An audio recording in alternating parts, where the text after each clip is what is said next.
ఈ వాళ్ళ వ్యాపారాలు తప్ప, అంటే డబ్బులు వాళ్ళ దగ్గర తప్ప ఎవరి దగ్గర ఉండొద్దు అన్న భావనలో ఒక సిండికేట్ గా తయారై నాశనం చేస్తున్నారు. అర్థమైందా? కాబట్టి నేను ఏమంటున్నా అంటే, ఇది మన తెలంగాణ వ్యాపారాలను బతికించుకోవాలంటే ఇది ఒకవేళ ఇది టెంపరీగా వాళ్ళతో మనకి కాంపిటీషన్ అయ్యే పరిస్థితి మనకు లేకపోతే, అదే రేటుకి ఆ ప్రోడక్ట్ మనం ఇవ్వలేకపోతే, తెలంగాణ ప్రభుత్వానికి తెలంగాణ ప్రజల తరఫున నేను కోరుతుంది ఏంటంటే, ఒక 3 నెలలు కానీ 6 నెలలు కానీ ఏడాది కానీ, ఓకే,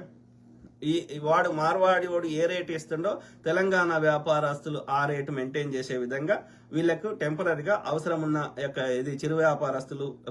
ఒక బట్టల షాప్ అయినా కావచ్చు, ఇంకో ఎవరైనా చిన్న చిన్న పనులు వ్యాపారాలు పెట్టుకున్న వాళ్ళు 1 లక్షలు 2 లక్షలు 10 లక్షలు ఎంతనో వాళ్ళ పెట్టుబడిని బట్టి, సో ఎలాంటి వ్యాపారస్తులైనా వాళ్ళు సేమ్ మార్వాడి ఇచ్చే రేటుకి వీళ్ళకి సేమ్ రేటు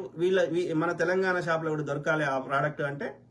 ఆ డిఫరెన్స్ ఎంత అవుతుందో, ఆ మార్జిన్ ఎంత అవుతుందో అంత మీరు రీఇంబర్స్ కానీ లేకపోతే ఈ యొక్క ఏమంటారు